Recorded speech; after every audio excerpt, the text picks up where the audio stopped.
दोस्तों, आप लोगों का स्वागत है पीसीएस हिंदी एकेडमी में। आज मैं आप लोगों को क्लास 7th एनसीईआरटी का चैप्टर नंबर 3 पढ़ाऊंगा। इसके पहले मैं आप लोगों को चैप्टर नंबर 2 और 1 पढ़ा चुका हूं। दोस्त, इस अध्याय का नाम है हमारी बदलती पृथ्वी। यहाँ इस चैप्टर में दोस्तों हमें पृथ्वी के बारे में बताया गया है। आइए शुरू करते हैं। स्थल मंडल अनेक प्लेटों में विभाजित है, जिन्हें स्थलमंडलीय प्लेट कहते हैं। आपको यह जानकर आश्चर्य होगा कि प्लेट हमेशा धीमी गति से चारों तरफ धीमी गति से घूमती रहती हैं। प्रत्येक वर्ष केवल कुछ मिलीमीटर के लगभग पृथ्वी के अंदर पिघले हुए मैग्मा होने वाली गति के कारण ऐसा होता है। पृथ्वी के अंदर पिघला हुआ मैग्मा एक वृत्तीय रूप में घूमता रहता है, जैसा कि क्रियाकलाप में दिखाया गया है। प्लेट की इस गति के कारण पृथ्वी की सतह पर परिवर्तन होता है। दोस्तों, जो पृथ्वी की प्लेट है उसी के कारण, पृथ्वी की जो प्लेट है उसकी गति के कारण पृथ्वी की सतह पर परिवर्तन होता रहता है। पृथ्वी की गति को उन बलों के आधार पर विभाजित किया जाता है जिनके कारण ये गतियां उत्पन्न होती हैं। जो बल पृथ्वी के आंतरिक भाग में घटित होता है उन्हें अंतर्जनित बल मतलब एंडोजेनिक फोर्स कहते हैं। एवं जो बल पृथ्वी के सतह पर उत्पन्न होता है उन्हें बहिर्जनिक बल एवं एक्सोजेनिक फोर्स कहते हैं। चित्र 3.1 में देखिए, अंतर्जनित बल कभी आकस्मिक गति उत्पन्न करता है तो कभी धीमी गति से। भूकंप एवं ज्वालामुखी जैसे आकस्मिक गति के कारण पृथ्वी के सतह पर अत्यधिक हानि होता है। दोस्तों, आप लोगों को पता है कि जब भूकंप या ज्वालामुखी उत्पन्न होता है तो उससे पृथ्वी की सतह पर अत्यधिक हानि होता है। क्या आप जानते हैं, एक रंगीन कागज की छोटी सी गोली लीजिए और इसे जल के आधे भरे बीकर में रख दीजिए। बीकर को तिपाई पर रख कर गर्म करें। जल गर्म होने के बाद आप देखेंगे कि गर्म जल की परतों के साथ कागज की गोली भी ऊपर उठती है। दोस्तों, आपको पता है कि जब आप पानी को गर्म करते हैं तो वो उबलने लगता है। तो ये बता रहा है कि जब पानी की परतों के साथ जो कागज की गोली है वो भी ऊपर उठती है और ठंडे पानी की परतों के साथ यह गोली नीचे बैठती है। पृथ्वी के अंदर स्थित पिघला हुआ मैग्मा इसी प्रकार गति करता है। जिस प्रकार पानी के एक बीकर में रखा हुआ कागज का टुकड़ा गति करता है दोस्तों, उसी प्रकार पृथ्वी के अंदर स्थित पिघला हुआ मैग्मा इसी प्रकार गति करता है। उदाहरण देखिए बताया गया, इधर देखिए। पृथ्वी की गतियां अंतर्जनित बल, बाह्यजनित बल, आकस्मिक बल, पटल विरूपण बल, भूकंप, ज्वालामुखी, भूस्खलन, पर्वत निर्माणीकरण बल, फिर इधर अपरदन और यौन निक्षेपण, नदी, बहता जल, पवन, समुद्री तरंग, हिमनद। आइए, ज्वालामुखी भूप्रपट्टी पर खुला हुआ एक ऐसा छिद्र होता है जिससे पिघले हुए पदार्थ अचानक निकलते हैं। जो ज्वालामुखी होता है दोस्त, उसके द्वारा पृथ्वी के अंदर जो पिघली हुई मैग्मा होती है वो अचानक निकलते हैं।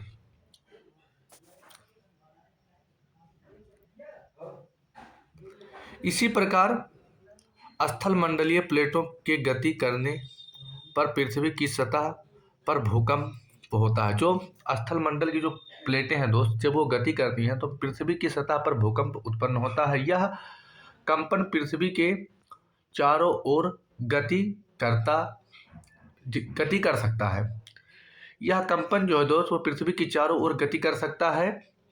इस कंपन को भूकंप कहते हैं। जो ये कंपन होता है दोस्त, इसे भूकंप कहते हैं। भूकंप किसे कहते हैं तो आप बता सकते हैं। पृथ्वी के चारों ओर जो स्थल मंडल की प्लेटें हैं, जब ये गति करती हैं तो पृथ्वी की सतह पर कंपन उत्पन्न होता है, इसे ही भूकंप कहते हैं। भूपर्पट्टी के नीचे वह स्थान जहां पर कंपन आरंभ होता है उद्गम केंद्र कहलाता है।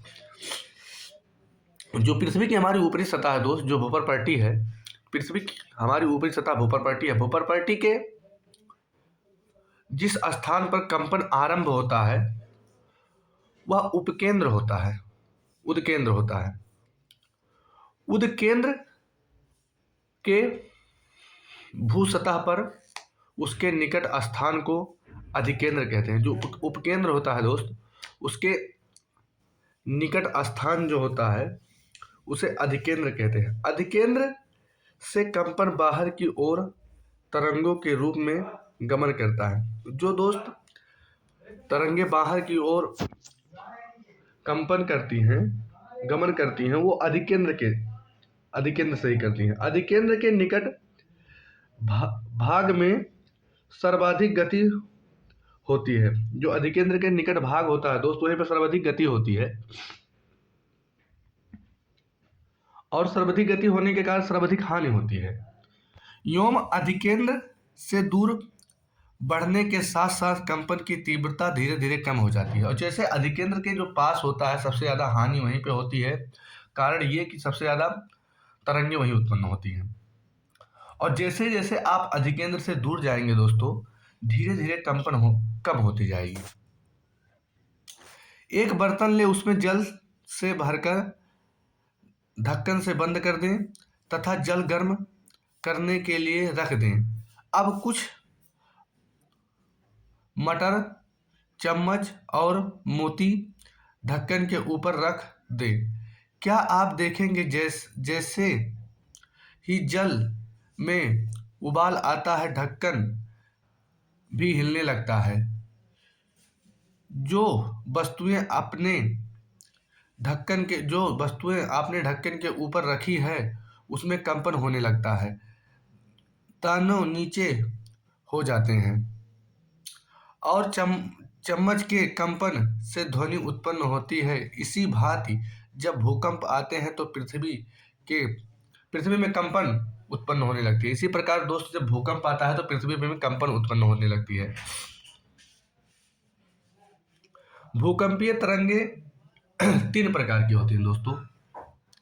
पी तरंगे अथवा अनुदैर्ध्य तरंगे, यस तरंगे, अनुप्रस्थ तरंगे, यल तरंगे, पृष्ठीय तरंगे। इन तरंगों के गुणधर्म विश्वकोश से ज्ञात करने का प्रयास कीजिए। यद्यपि भूकंप की भविष्यवाणी संभव नहीं है, लेकिन यदि हम पहले से तैयार हो तो इसके प्रभाव को निश्चित रूप से कम किया जा सकता है। भूकंप की जो भविष्यवाणी है दोस्त वह संभव नहीं है, लेकिन यदि हम तैयार हैं तो इसके प्रभाव को कम किया जा सकता है। स्थानीय लोग कुछ सामान्य तरीकों से भूकंप की संभावना का अनुमान लगाते हैं, जैसे जानवरों के व्यवहार का अध्ययन, तालाब में मछलियों का उत्तेजना, सांपों का धरातल पर आना। भूकंप एक वस्तुस्थिति अध्ययन है। भुज में भूकंप के झटके। 26 जनवरी 2001 में भुज शहर में रिएक्टर स्केल पर 6.9 की तीव्रता वाला भीषण भूकंप। स्कूल सर्वाधिक प्रभावित। स्कूल की इमारतें गिरने से कम 971 छात्रों एवं 31 शिक्षकों की मौत की आशंका। शहर में आग। चारकोल एवं अंगीठियों के पलटने के कारण अनेक स्थानों पर आग। भूकंप प्रभावित क्षेत्र में आपातकाल की घोषणा। राष्ट्रपति ने आपातकालीन स्थिति की घोषणा की। भुज की तबाही। फोन लाइनें, जल पाइप लाइनें, विद्युत स्टेशन एवं संचार लाइनें सभी अवरोधित हो गए। मुख्यमंत्री की केंद्र से अपील। गुजरात सरकार इस संकट का सामना करने के लिए केंद्र के वित्तीय सहायता मांगी। भूकंप का मापन एक यंत्र से किया जाता है जिसे भूकंप लेखी कहते हैं। दोस्तों, भूकंप का जो मापन जिस यंत्र से किया जाता है उसे भूकंप लेखी कहते हैं। भूकंप की तीव्रता रिएक्टर स्केल पर नापी जाती है। दोस्तों, भूकंप अगर आपसे कोई पूछते कि भूकंप किससे मापा जाता है तो भूकंप लेखी से, लेकिन भूकंप की जो तीव्रता है उसे रिएक्टर स्केल पर मापी जाती है। जिस भूकंप की तीव्रता 2.0 अथवा उससे कम होती है उसका प्रभाव नहीं के बराबर होता है। तो अगर 2 पॉइंट है या उससे कम है दोस्तों तो वह नहीं के बराबर उसका प्रभाव होता है। जिस भूकंप की तीव्रता 5.0 होती है वह वस्तुओं के गिरने से क्षति पहुंचा सकता है। जो भूकंप की तीव्रता दोस्तों 5 पॉइंट या 5 पॉइंट के ऊपर होती है वो वस्तुओं को क्षति पहुंचा सकता है। जिस भूकंप की तीव्रता 6.0 अथवा उससे अधिक होती है वह बहुत ही शक्तिशाली और जिसकी तीव्रता 7 अथवा अधिक होती है सर्वाधिक शक्तिशाली समझा जाता है।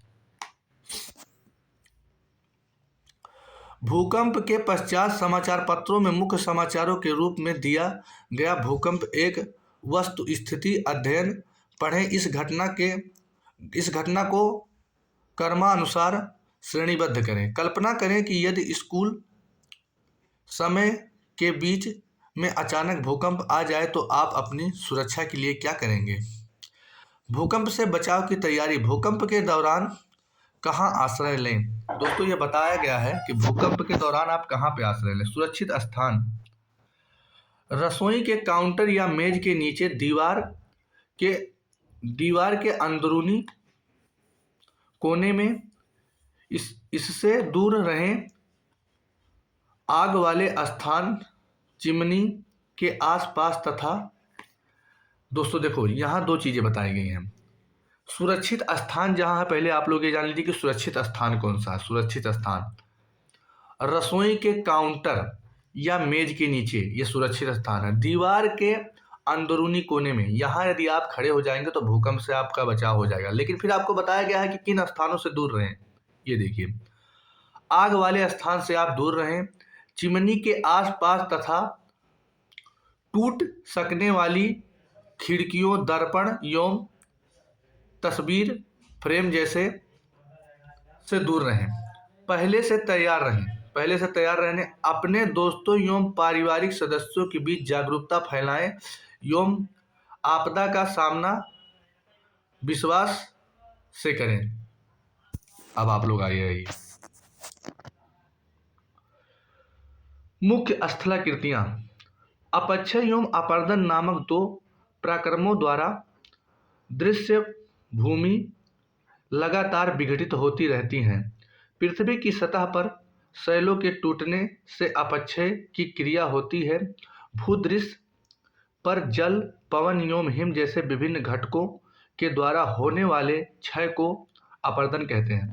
दोस्त, भूदृश्य पर पवन, जल एवं हिम जैसे विभिन्न घटकों के द्वारा जो क्षय होता है उसे हम आप लोग अपर्दन कहते हैं।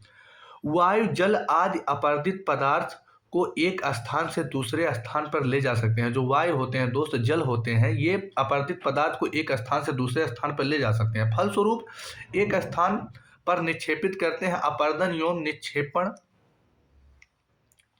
कि ये प्रक्रम पृथ्वी के धरातल पर विभिन्न स्थलाकृतियों का निर्माण करते हैं। नदी के कार्य।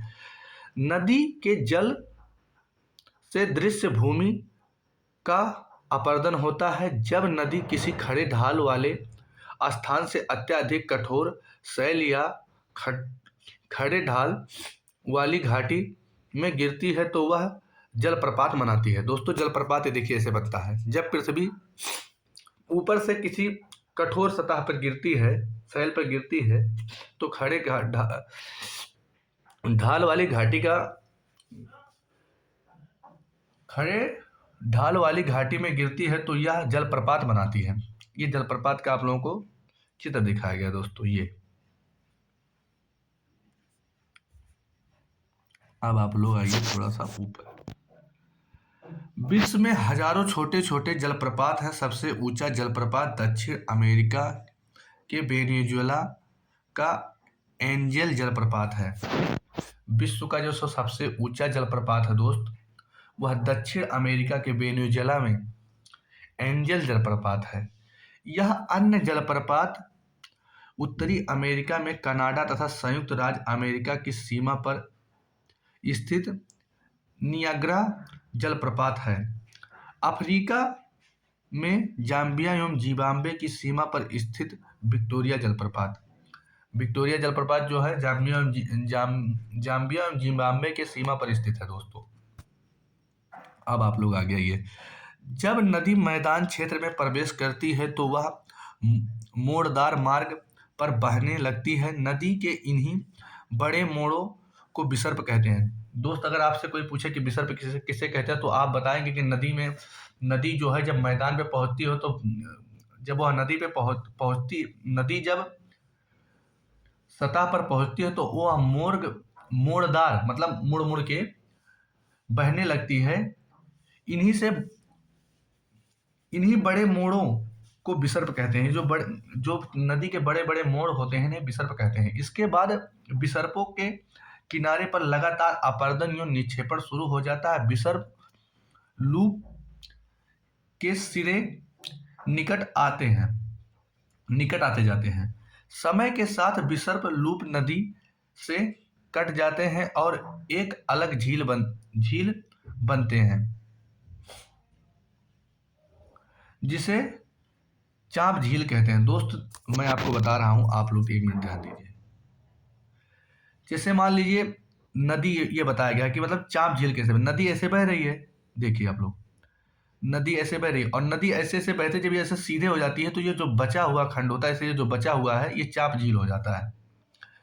कभी कभी नदी अपने तटों से बाहर बहने लगती है। फलस्वरूप निकटवर्ती क्षेत्र में बाढ़ आ जाती है।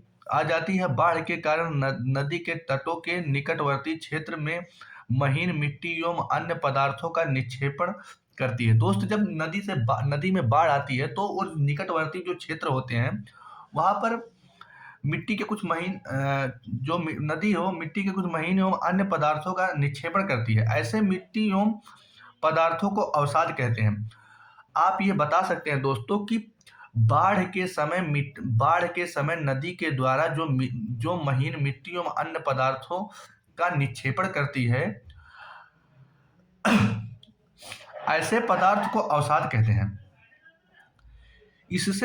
इससे समतल उपजाऊ बाढ़कृत मैदान का निर्माण होता है। इससे जो है दोस्तों ये समतल एवं उपजाऊ बाढ़कृत मैदान का निर्माण होता है। नदी के उत्थित तटों को तटबंध कहते हैं। नदी के जो उत्थित तट होते हैं दोस्त उन्हें तटबंध कहते हैं।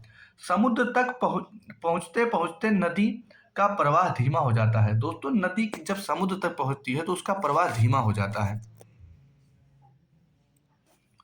तथा नदी अनेक धाराओं में विभाजित हो जाती है। नदी जब समुद्र तक पहुंचती है तो उसका प्रवाह बहुत धीमा हो जाता है और अनेक धाराओं में विभाजित हो जाती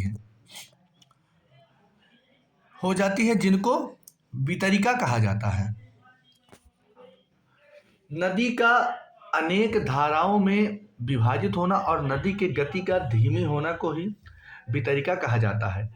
यह नदी इतनी धीमी हो जाती है कि यह अपने साथ लाए मलों का निक्षेपण करने लगती है। प्रत्येक वितरिका अपने मुहाने का निर्माण करती है।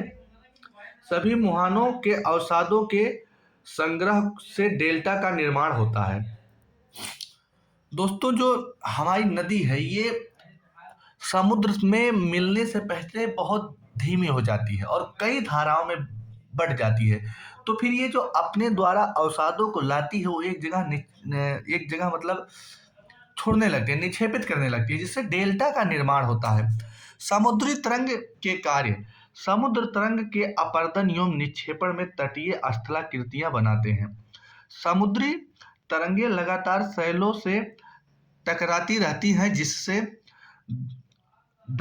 जिससे दरार विकसित होती है। समय के साथ ये बड़ी और चौड़ी होती जाती हैं। इनको समुद्री गुफा कहते हैं। दोस्तों ये दिखाया गया, देखिए आप लोगों को मैं बता रहा हूँ, ये समुद्री गुफा। ये जो समुद्र की जो लहरें होती हैं, ये जब इनसे टकराती हैं तो ये दरार विकसित करती हैं, जिसे जानते हैं क्या कहते हैं, जिसे समुद्री गुफा कहते हैं। अगर आपसे ये पूछ ले कोई कि समुद्री गुफा किसे कहते हो, तो आप बता सकते हैं कि समुद्र की वह तरंगे जो किसी ठोस शैल से टकराती हैं, उसके बाद जो आकृति का निर्माण होता है, उसे समुद्र गुफा कहते हैं। इन गुफाओं के बड़े होते जाने पर इनमें केवल छत ही बचती है, जिससे तटीय मेहराब बनते हैं। दोस्त, कहने का मतलब ये है कि जैसे ये जब टकराती है तो टकराते ये उतने दूरी का जो ठोस पदार्थ है उसको काट देती है, तो ऊपर ये तटीय मेहराब की तरह बन जाता है। जैसे ये आपको दिखा गया, ये है तटीय मेहराब। देखिए ये तटीय मेहराब है, ये समुद्री गुफा है। यहाँ जब जल आके टकराती है तो समुद्री गुफा बनाती है। टकराते जब सारे पदार्थ वहाँ के खत्म कर देते हैं, सारे जितने ठोस कण है उसको खत्म कर देती है, तो ये तटीय मेहराब बना लेती है। लगातार अपरदन छत को भी तोड़ देता है और केवल दीवार बचती है। दीवार जैसी इन आकृतियों को स्टैक कहते हैं। दोस्तों, पहले तो समुद्री गुफा बनाती है, समुद्री गुफा के बाद ये तटीय मेहराब बनाती है, तटीय मेहराब के बाद ये छत को भी खत्म कर देती है, तो सिर्फ यही बचता है, जिसे स्टैक कहते हैं। समुद्री जल के ऊपर लगभग उठते हुए ऊंचे शैलीय तटों को समुद्री भृगु कहते हैं। जो समुद्र की जल होती हैं दोस्त, समुद्र के जल के ऊपर लगभग ऊर्ध्वाधर उठते हैं। जो ऊपर जब ऊर्ध्वाधर उठते हैं तो ऊंची शैल तटों को समुद्र भृगु कहते हैं। समुद्री तरंगे किनारों पर अवसाद जमा कर समुद्री पुलिन का निर्माण करती हैं। समुद्री तरंगे जो होती हैं दोस्त, किनारों पर अवसाद जमा कर समुद्री पुलिन का निर्माण करती हैं। अब आपको बताया गया हिमनद के कार्य। हिमनद अथवा हिमानी बर्फ की नदियां होती हैं। आपसे अगर कोई पूछेगा हिमनद हिमानी क्या होती है, तो आप सीधा बताएंगे हिमनद एवं हिमानी बर्फ की नदियां होती हैं। हिमनद अपने नीचे की कठोर चट्टानों से गोलाश्मी मिट्टी और पत्थरों को अपरदित कर देती है और गोलाश्मी मिट्टी एवं पत्थरों से भूदृश्य का अपरदन करती है। हिमनद गहरे गर्तों का निर्माण करता है। जो हिमनद होता है दोस्तों, वो गहरे गर्तों का निर्माण करता है। हिमनद गहरे गर्तों का निर्माण करता है। पर्वतीय क्षेत्र में बर्फ पिघलने से उन गर्तों में जल भर जाती है और वे सुंदर झील बन जाते हैं। हिमनद के द्वारा लाए गए पदार्थ जैसे छोटे बड़े शैल, रेत एवं तलछट मिट्टी निक्षेपित होते हैं। ये निक्षेपित हिमनद हिमोड़ का निर्माण करते हैं। हिमनद हिमोड़ का निर्माण करते हैं। अब आप लोग आपके ऊपर आइए। पवन के कार्य। क्या आपने कभी रेगिस्तान देखा है? बालू टिब्बों के कुछ चित्र एकत्र करने का प्रयास कीजिए। रेगिस्तान में पवन अपरदन एवं निक्षेपण का प्रमुख कारक है। रेगिस्तान में आप छत्रक के आकार जैसे शैल देख सकते हैं, जिन्हें सामान्यतः छत्रक सेल कहते हैं। पवन सेल के ऊपरी भाग की अपेक्षा नीचे भाग को आसानी से काटती है, इसीलिए ऐसी सेल के आधार पर संकीर्ण एवं शीर्ष विस्तृत होते हैं। पवन चलने पर यह अपने साथ रेत को एक स्थान से दूसरे स्थान पर पहुंचाती है। जब पवन का बहाव रुकता है तो यह रेत गिरकर छोटी पहाड़ी बनाती है। इनको बालू टिब्बा कहते हैं।